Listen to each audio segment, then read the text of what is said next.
Good morning, everyone. Welcome to Eduverse Infinity. I hope you all are doing really well here. Today is 17th June 2026 और चलिए देखते हैं आज के newspaper में हमारे पास क्या क्या इंपॉर्टेंट न्यूज़ और आर्टिकल्स हैं जो हमें डिस्कस करना है। काफ़ी अच्छे अच्छे जो आज के आर्टिकल्स हैं तो आप इसको प्लीज़ मिस मत कीजिएगा। राइट, चलिए देखते हैं। बट आगे बढ़ने से पहले आपको मेक श्योर करना है यहाँ पर आपने टेलीग्राम चैनल ज्वाइन किया है for the all the updates. यहाँ पर जितनी भी अपडेट्स हैं पीडीएफ के लिए जो भी चीज़ें आपको चाहिए टेलीग्राम चैनल में यहाँ पर मिलेंगी। उसके साथ साथ यहाँ हमारा यहाँ पर एडवर्स इन्फिनिटी एप्लीकेशन भी लॉन्च हो चुका है, आप इसे प्लीज़ ज्वाइन कीजिएगा। यहाँ पर आपको सारे कोर्स की डिटेल्स मिल जाएंगी। उसके साथ साथ WhatsApp channel and YouTube channel को सब्सक्राइब करना ना भूलिए। राइट, चलिए देखते हैं आज हमें क्या क्या डिस्कस करना है। पहला आर्टिकल है हमारा over the counter sale of cough syrup का यहाँ पर जो सेल हो रहा है उसके तहत हमें यहाँ पर डिस्कस करेंगे। राइट, देन जी समिट यहाँ पर हो ही रही है। तो अब देखिए ये डेली आएगा आपका ये आर्टिकल जो है इससे रिलेटेड, मतलब आर्टिकल की अगर मैं बात करती हूँ कि कभी यहाँ पे बायलैटरल टॉक्स होती रहेंगी, कभी कनाडा के साथ होगा, कभी हमने कल ही यहाँ पर डिस्कस किया था स्लोवाकिया के साथ यहाँ पर हुआ था। राइट, उसके बाद फ्रांस के साथ। तो साइड बाय साइड G7 की जो समिट हो रही है इसके साइड बाय साइड आपकी बायलैटरल टॉक्स भी होते रहेंगे। Right, next we will talk about limits of America US Iran agreement. जैसे कि यहाँ पर एग्रीमेंट ये साइन हुआ है तो अमेरिका के ऊपर क्या क्या लिमिट्स हैं we will talk about that. Then ये बहुत ही अच्छा आर्टिकल है, यहाँ पर इस आर्टिकल को मिस नहीं करना है। इंडियन एक्सप्रेस का आर्टिकल है ये, dancing girl meet modest imagination. हमने यहाँ पर हिस्ट्री में पढ़ा था एक डांसिंग गर्ल के बारे में, मोहनजोदारो में जो पाया गया था एक स्कल्पचर आपका था डांसिंग गर्ल का। उसको यहाँ पर एक तरीके से क्या कर रहे हैं, जो मॉडेस्ट आज के टाइम पर जो हमारी इमेजिनेशन है ना उसके साथ लिंक किया जा रहा है। नाउ नेक्स्ट हम यहाँ पर बात करेंगे, जैसे कि आप सभी को पता है कि नीट यूजीसी का री एग्जाम होने वाला है। इसी के चलते जो टेलीग्राम एप्लीकेशन है अभी, है ना, 22 जून तक जब तक ये एग्जाम कंडक्ट नहीं हो जाता है तो इस पर रेस्ट्रिक्शन लगाए गए हैं। राइट, चले। NEET UG re-exam telegram app restricted in India at NTA request। तो यहाँ पर जो NTA उन्होंने रिक्वेस्ट किया है, ये कहा जब तक कि ये जो बहुत ही ज़्यादा फ्रॉडिंग और ये बिलिंग पे सबसे ज़्यादा ये टेलीग्राम चैनल पर होता है तो इसके चलते यहाँ पर इस पर बैन लगा दिया गया। मतलब कि रेस्ट्रिक्ट किया गया है, बैन नहीं किया गया पूरी तरीके से। ठीक है, कि 22 जून तक अभी ये क्या रहेगा, नेशन में आपका रेस्ट्रिक्ट रहेगा। India has temporarily block the Telegram messaging app to curb organized cheating and question paper leaks ahead of major national medical entrance exam. ठीक है, नीट का एग्जाम होने वाला है, इसके तहत यहाँ पर रेस्ट्रिक्शंस लगाए गए हैं।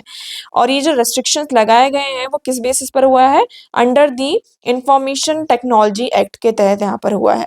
अब हम कुछ डिटेल्स देख लेते हैं, जैसे कि ड्यूरेशन क्या रहेगी आपकी। ड्यूरेशन मैंने आप लोगों को यहाँ पर बता दिया, 22 जून तक रहने वाली इसकी ड्यूरेशन। नेक्स्ट इसमें मैसेज एडिटिंग का रेस्ट्रिक्शन भी है कि आप मैसेज को एडिट नहीं कर सकते हैं। Telegram was also order to disable the message editing feature. जैसे कि आप सभी को पता है कि हम जब मैसेज करते हैं, चाहे आपका इंस्टाग्राम हो या फिर व्हाट्सएप पे हो, उसमें आपने कुछ रॉन्ग मैसेज कर दिया तो हमारे पास एक फीचर होता है जिसमें हम मैसेज को एडिट कर सकते हैं। तो इसमें ये कहा जा रहा है कि ये जो एडिटिंग वाला चीज़ है ना, उसे आप क्या कीजिए 30 जून तक यहाँ पर आपको क्या करके रखना है, डिसेबल करके रखना है। नेक्स्ट यहाँ पर रीजनिंग की बात करते हैं तो नेशनल टेस्टिंग यूनिट जो एनटीए है हमारा, उन्होंने रेस्ट्रिक्ट किया है। Restrictions after discovering cheating network scam records demanding a large sum of money in exchange of suppose access to leak exams paper, है ना। एग्जाम पेपर को अगर आपको एक्सेस करना है तो इसके लिए वो लमसम अमाउंट मांगते हैं। और यूज किसका करते हैं, टेलीग्राम चैनल का यूज करते हैं। प्लेटफॉर्म का क्या रिस्पॉन्स आया, तो यहाँ पर जो टेलीग्राम के फाउंडर हैं पवल ध्रुवो, उन्होंने इस मूव को बहुत ही ज्यादा क्रिटिसाइज किया है। Okay, he criticized the move, arguing it punishes over 150 million ordinary Indian users and fails to stop illegal activities which he claims have just moved to the other application। उन्होंने कहा कि ठीक है आप टेलीग्राम को यहाँ पर बैन मतलब कि यहाँ पर रेस्ट्रिक्ट कर रहे हैं, फाइन, लेकिन ये जो इलीगल एक्टिविटीज है वो सिर्फ टेलीग्राम में ही नहीं, ये आपका इंस्टाग्राम अदर जो, मतलब I am not just taking a name, आपकी जो अदर प्लेटफॉर्म्स है, एप्लीकेशन है, ये उन पर भी तो मूव कर सकता है। कोई यहाँ पर नया एप्लीकेशन भी आ सकता है, you never know about this, right. क्योंकि आज का टाइम जो है आप सभी को पता है कितना एडवांस हो चुका है। एडवोकेसी के भी कंसर्न यहाँ पे बताया कि डिजिटल राइट्स यहाँ पे groups like internet freedom foundation have criticised the block as a disproportionate band aid solution that primarily harms legitimate and daily users। तो जो डेली यूजर्स हैं बहुत सारे लोग, ऐसा नहीं कि हम सिर्फ इसके लिए यूज करें।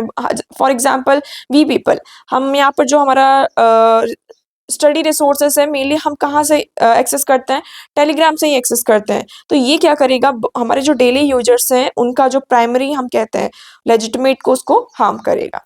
चलिए नेक्स्ट हम बात करते हैं over the counter sale of cough syrup Barrett.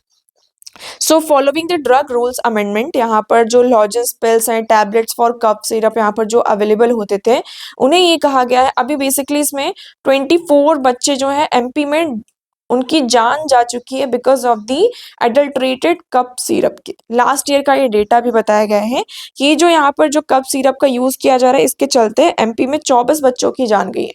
ये डेटा भी हमारे पास जो डॉक्यूमेंटेड डेटा है उसके अकॉर्डिंग ये हमें बताया गया, इससे ज्यादा भी यहाँ पर केसेस हो सकते हैं। तो इसमें बेसिकली ये कहा गया है कि इंडियन गवर्नमेंट ने जो हमारा drug rules for ban over the counter यहाँ पर जो रूल है उसमें क्या किया, अमेंडमेंट किया है कि sale of medical syrup including cough syrup, जितने भी आपके कफ सिरप्स हैं उसका जब तक डॉक्टर प्रिस्क्राइब नहीं करेंगे तब तक आप कफ सिरप्स को परचेस नहीं कर सकते हैं। ओके, रीजन आप सभी को पता है कि the move come after the serious concern about the adulterated cough syrup. ठीक है, मध्य प्रदेश में यहाँ पर 24 बच्चों की जान जा चुकी last year consuming the contaminated cup syrup. So government का एम क्या है कि ड्रग सेफ्टी को हमें क्या करना है, इम्प्रूव करना है, उसके साथ साथ इसका जो एक्सीडेंटल पॉइजनिंग हो रहा है, मिसयूज हो रहा है, we have to prevent this. Okay, so what is still allowed without prescription. अगर हम प्रिस्क्रिप्शन की बात करते हैं, कभी कभी क्या होता है ना, हमें नॉर्मल कफ हो जाता है, कोल्ड हो जाता है, तो हम ऐसे सजेस्ट करते हैं कि डायरेक्टली फार्मेसी जाके हम ले सकते हैं। ठीक है, तो जैसे कि कफ और कोल्ड की जो पिल्स आती हैं, टैबलेट जो आती हैं आपकी और कफ लॉरेंज जितने भी हैं, ये अभी भी आप विदाउट प्रिस्क्रिप्शन ले सकते हैं, बट जो कफ सिरप होता है वो विदाउट प्रिस्क्रिप्शन आपको नहीं मिलेगा। अब इसका इम्पैक्ट क्या होने वाला रूल का, फार्मेसी मस्ट आस्क का प्रिस्क्रिप्शन। अगर आप लेने जा रहे हैं तो जितने भी आपके फार्मेसी हैं उन्हें क्या करना होगा, प्रिस्क्रिप्शन की डिमांड, वो प्रिस्क्रिप्शन मांगेंगे आपसे कि हाँ ये डॉक्टर ने प्रिस्क्राइब किया है। The rule is expected to strengthen regulation and medicine and improve the health safety here. It may reduce self-medication practice, especially among the children here. Fine? चलिए next we will talk about G7 summit. Modi holds talk with Canada's Canary, aim to visit Canada by year end, sign trade deal soon. अभी यहाँ पर G7 के summit होने वाली, इसी के चलते बायलैटरल टॉक्स हो रही हैं, राइट। तो इस बायलैटरल टॉक में अगर हम बात करते हैं, आप सभी को पता है कि उनका ये कहना है कि एंड ऑफ द ईयर मतलब 2026 जब आपका एंड होगा तो उसके चलते चलते यहाँ पर एक विजिट भी होगी। सो मेजर यहाँ पे की डिस्कशन क्या क्या रहा है आपका, ट्रेड और इन्वेस्टमेंट, इकोनॉमी के बारे में डिस्कस किया गया है, energy corporation, technology, people to people ties. Okay, देखिए आपको एक चीज यहाँ पर बहुत कॉमन लगी होगी, किसी भी कंट्री के साथ जब हमारा यहाँ पे बायलैटरल टॉक होता है ना, और रिलेशन की बात करते हैं तो ये जो पॉइंट्स है काफी कॉमन आपको देखने को मिलता है। हम इन पॉइंट्स पर जरूर बात करते हैं, राइट। सो यहाँ से ही हम एक प्रिपेयर कर सकते हैं हमारे आंसर्स को। तो वे फॉरवर्ड यहाँ पर आप सभी को पता है कि अभी यहाँ पर India Canada free trade agreement यहाँ पर साइन होने वाला है बिफोर दी विजिट। तो मतलब विजिट होगी 2026 end of the year, but उससे पहले यहाँ पर ये कहा जा रहा है कि यहाँ पर आपका क्या होगा, India Canada free trade agreement sign होगा। So both the countries are actively negotiating the free trade agreement.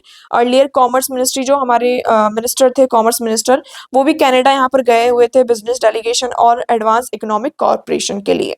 अब ये इंपॉर्टेंट क्यों है, इंपॉर्टेंट इसलिए है कि this is a signal to efforts strengthen the India Canada relation after a period of diplomatic tension. आप लोगों को पता है कि कनाडा के साथ हमारे डिप्लोमेटिक टेंशंस थे, है ना, वहां पर जो आपका पूरा एक कम्युनिटी था यहाँ पर कनाडा में, जो सिख कम्युनिटीज का पूरा वो चल रहा था, उसकी वजह से कितने ज्यादा प्रोटेस्ट कनाडा में हो रहे थे, इंडिया में भी इसके चलते प्रोटेस्ट हुए थे।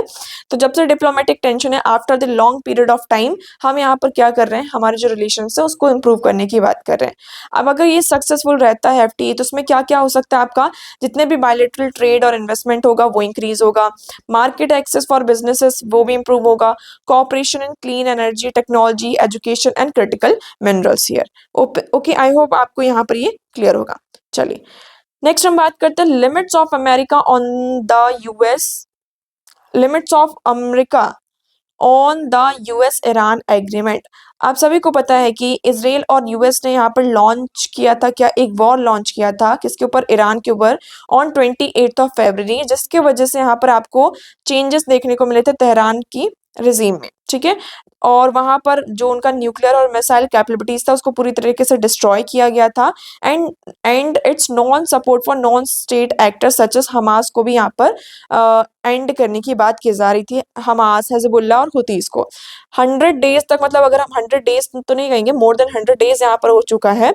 और 50 जून को फाइनली यहाँ पर यूएस क्या करता है, एक एमओयू साइन करता है किसके साथ, ईरान के साथ, कि इस फाइट को हम क्या करेंगे, एंड करेंगे। और जो ब्लॉकेड लगा हुआ है स्ट्रेट ऑफ हॉर्मुज में, गल्फ ऑफ ओमन में, उस चीज को क्या किया जाएगा, आपको लिफ्ट किया जाएगा। क्योंकि इस एंड वॉर से बहुत ज्यादा इंप्लीकेशंस हो रहे थे। स्ट्रेट ऑफ हॉर्मुज बहुत ही बड़ा ट्रेड सेंटर है, मतलब कि एक वे है जहां से आपका ट्रेड होता है, राइट। बट अब इसके तहत अगर हम बात करते हैं, आप इसमें देखिए बैकग्राउंड हमने बात कर लिया क्या है। अब यहाँ पर जो एमओयू है वो साइन है, उसमें क्या इंक्लूड हुआ कि फाइट एंड होगी स्ट्रेट ऑफ हॉर्मुज से, और गल्फ ऑफ ओमन से जो ब्लॉकेट लगा हुआ उसे हम हटाएंगे। अब ये जो न्यूक्लियर वाला इशू है ना, इसे किस तरीके से सॉल्व करना है उस पर डिस्कशन होगा। डिस्कस रिमूवल ऑफ सैंक्शंस जो लगाए गए उसकी बात की जा रही है। Possible relation for some frozen assets and reparation for to Iran, कि ईरान को यहाँ पर उनके जो फ्रोजन एसेट्स हैं उसको रिलीज किया जाएगा। देखिए आप सभी को बता दिया जाए, ये है आपका स्ट्रेट ऑफ हॉर्मुज और गल्फ ऑफ ओमान, यहाँ पर ये ईरान है, यहाँ आपका अटैक हुआ था तो ईरान ने क्या किया, इसको ब्लॉक कर दिया। अब यहाँ से शिप ही नहीं जा पा रही है, राइट, जिसकी वजह से ट्रेड में बहुत ज्यादा प्रॉब्लम हो रही है। अब why Iran seen as a winner, अब यहाँ पर आप लोगों को लग रहा होगा ईरान जीत गया। यस बिल्कुल, ईरान यहाँ पर क्या हुआ, इतना अटैक हुआ, इसराइल ने अटैक किया, यूएस ने अटैक किया, फिर भी ईरान हार नहीं माना। ठीक है, यूएस के जो मेन ऑब्जेक्टिव्स थे उसको ईरान ने पूरी तरीके से क्या किया है, यहाँ पर डिनाई किया है। उसके साथ साथ US is the most powerful country fail to achieve its goal, US had to return to diplomacy, US को अपनी जो डिप्लोमेसी उसमें रिटर्न। अब रीजंस क्या है यूएस के सेटबैक के, कि क्यों यूएस यहाँ पर पीछे हटा। So under estimated Iran resolve strategic depth and geographical advantage, Iran ऐसी पोजीशन पर है, मतलब उसका आप लोकेशन देखिए ईरान का इतना स्ट्रेटेजिक है, जिसकी वजह से यहाँ पर यूएस को बैकफायर करना पड़ा, मतलब कि पीछे हटना पड़ा, बैक ऑफ करना पड़ा। Believe that military solution to Iran nuclear issue a major strategic mistake, US ने ये सोचा कि ईरान का जो मिलिट्री, मतलब कि वहां पर अगर हम जो न्यूक्लियर, ये ईरान अपने आप को ग्रो कर रहा है न्यूक्लियर रीजन में इस तरीके से, वहां पर अगर हम मिलिट्री ऑपरेशंस करेंगे तो यहाँ पर क्या होगा, ये इशू को रिजॉल्व, लेकिन ये सबसे बड़ा मिस्टेक था यूएस का। Okay, left the limited military options, regional landscape shifted significantly. अब यहाँ पे क्या चैलेंजेस हो सकते हैं, एमओयू क्या है, आपका एक पहला ही स्टेप है, अभी हम बात नहीं कर सकते आगे क्या होगा। अभी भी यहाँ पर रिस्क है कि यूएस और ईरान, इसराइल और ईरान के बीच में क्या हो सकते हैं, आपकी हॉस्टिलिटीज बढ़ सकती हैं, लड़ाइयाँ हो सकती हैं। इसराइल में डिस्टर्ब द पीस, इसराइल यहाँ पर अभी भी डिस्टर्ब कर सकता है पीस को ऑब्वियसली। ठीक है, it has said it has been now withdrawn from the occupied southern Lebanon, right? So यहाँ पर वे फॉरवर्ड यही कहा जा रहा है कि diplomacy is the only way path to peace and stability. अगर आपको यहाँ पर किसी भी कंट्री के साथ एक स्ट्रॉन्ग रिलेशन बनाने हैं तो आपको डिप्लोमेसी से, ना ही मिलिट्री सॉल्यूशन से यूज करना है ना। Talk, trust and restraint are essential, reopening of strait of Hormuz is crucial for global stability, focus on long term economic religion peace की यहाँ पर बात की गई है। नेक्स्ट हम बात करते हैं dancing girl meet modest imagination. आप लोगों को पता होगा यहाँ पर मोहनजोदारो में जो पाई जाने वाली एक डांसिंग गर्ल थी, ठीक है, ये आपका 4500 ईयर ओल्ड ब्रॉन्ज आर्टिफैक्ट है जो डिस्प्ले किया जाता है कहाँ, दिल्ली के नेशनल म्यूजियम में। ठीक है, आप लोगों को पता है। और हमारी लास्ट 25 ईयर्स अगर हम देखें, एनसीईआरटी की बुक में भी हम क्या पढ़ते हैं, इसके बारे में यहाँ पर पढ़ते हैं, है ना। Dancing girl has featured NCERT history text book over 25 year before this, the move is remarkable. अभी यहाँ पर हुआ ये है कि ये जो एनसीईआरटी में यहाँ पर ये कहा जा रहा है कि नॉट सेम, ये बहुत ही ज्यादा जो नॉलेज है ना, the refinement of the Harappan civilisation of course its sophisticated knowledge of metallurgy. यहाँ पर हमें एक नॉलेज मिल रहा है किसका, मेटलर्जी का, कि मेटल्स का किस तरीके से वो स्कल्पचर इतना डिटेल वे में सारी चीजें बनाते थे। But also the NCERT now seem to insist immodesty, यहाँ पे एनसीईआरटी इस चीज को इमोडेस्ट बता रहा है। ठीक है, और ये कहा जा रहा है कि मतलब ये 9th क्लास के आर्ट एजुकेशन वाले टेक्स्ट में ये जो फीचर हुआ है, जो फिगर यहाँ पर यूज किया जाए, bare torso covered with a sheath obsessively it make it as appropriate, इसको ये क्या कर रहा है, बच्चों के लिए इनअप्रोप्रिएट बता रहा है। ठीक है। तो देखिए यहाँ पर वही सारे आर्ग्यूमेंट्स क्या किए गए कि जो डांसिंग गर्ल हमें यहाँ पर मिली है इंडस वैली सिविलाइजेशन में, ये क्या सिंबल करता है, एक आर्टिस्ट एक्सेलेंस की बात करता है, एडवांस मेटलर्जी जो हड़प्पन सिविलाइजेशन में उसकी बात करता है। ये जो स्कल्पचर था विदाउट कंट्रोवर्सी आपको 25 ईयर्स तक टेक्स्ट बुक में हमें देखने को मिला है। कवरिंग अ फिगर, अब इसमें ये कहा जा रहा है कि जो फिगर इसको कवर किया जाएगा, इससे एक आपका क्या एटीट्यूड सामने आता है, that student need to be shielded from the complexity and historical realities. अगर आपने फिगर को, ये जो फिगर है ऐसा है, ठीक है, लाइक दिस, अगर आप इसको कवर करें इसका मतलब क्या है, इसका मतलब ये है कि जो बच्चे हैं उनसे आप जो हिस्ट्री की जो रियलिटीज हैं, हिस्टोरिकल रियलिटीज हैं, कॉम्प्लेक्सिटीज हैं, आप उसमें एक शील्ड बना रहे हो, है ना। ये मूव जो है बहुत ही ज्यादा आपका ट्रेंड में जिस टाइम पे चल रहा है, टेक्स्ट बुक जितनी भी आपकी रिवाइज टेक्स्ट बुक यहाँ पर आ रही है, कंटेंट आ रहा है, बहुत सारा आपका जो कंटेंट है वो रिमूव भी किया गया है, ये आपका एक बहुत ही बड़ा कॉन्ट्रोवर्शियल टॉपिक बनता जा रहा है। सो एडिटोरियल यहाँ पर क्या आर्ग्यू करता है, artistic nudity in an archaeological artifact is neither unusual nor inappropriate and should be understood in the historical context. यहाँ पर ये कहा जा रहा है इस आर्टिकल में कि जो आपका न्यूडिटी, आपको आर्टिस्टिक न्यूडिटी यहाँ पर बताई गई है, वो ना ही तो अनयूजुअल है, नो और इनअप्रोप्रिएट भी नहीं है, इसको आपको हिस्टोरिकल कंटेक्स्ट में समझना होगा। ओके अगर आप ये चेंजेस करते भी हैं तो हमारा जो गोल है नेशनल एजुकेशन पॉलिसी में, वो उससे पूरी तरीके से कॉन्ट्राडिक्ट कर रहा है। So decision also send a unfortunate message regarding women's agency to represent in public life. एक तरीके से आज के टाइम पे ये एक मैसेज भी कर रहा है कि वुमेन किस तरीके से पब्लिक लाइफ में उनको यहाँ पर रहना चाहिए। So the original sculpture is celebrated not confirming the standard of modesty but symbolising confidence, pose and individuality and presence. यहाँ पर जो रियल आपका स्कल्पचर है, ओरिजिनल जो स्कल्पचर है, वो क्या कंफर्म करता है, एक मॉडेस्टी को, स्टैंडर्ड ऑफ मॉडेस्टी, बट उसको मॉडेस्टी नहीं ये कर रहा है, ये कॉन्फिडेंस जो है, आपकी जो इंडिविजुअलिटी है और प्रेजेंस है, ये इसको शोकेस कर रहा है, ना कि आपकी मॉडेस्टी को। राइट, तो आप सभी को पता है मोहनजोदारो की, अब आप लोग इसके बारे में देखते हैं। ये डांसिंग गर्ल 1926 में अर्नेस्ट मैक्रे के द्वारा इसको डिस्कवर किया गया था। मोहनजोदारो प्रेजेंट डे आपका सिंध पाकिस्तान में पाया जाता है। इंडस वैली सिविलाइजेशन आप सभी को पता है 2500 BC में यहाँ पर है। ये कैसे बना था, आपका लॉस्ट वेग जो आपकी कास्टिंग टेक्निक होती है उसके तहत इसको बनाया गया था। इसकी जो हाइट है अप्रोक्सीमेटली 10.5 सेंटीमीटर इस स्कल्पचर की यहाँ पर थी। Depict the young girl with a one hand on her hip and numerous angled on her arms. आप देख सकते हैं इनके आर्म में बहुत सारे एंगल्स और ये सारी चीजें यहाँ पर थे। ये आपका नेशनल म्यूजियम में प्रिजर्व किया गया है। ओके सो आई होप ये आपको यहाँ पर क्लियर होगा। ये काफी अच्छा आर्टिकल था, ठीक है। तो आज के लिए इतना ही, आज के न्यूज़पेपर में इतनी ही इंपॉर्टेंट चीजें थी, हमने सारी चीजें यहाँ पर डिस्कस की। So that's for all today. Thank you so much for the discussion.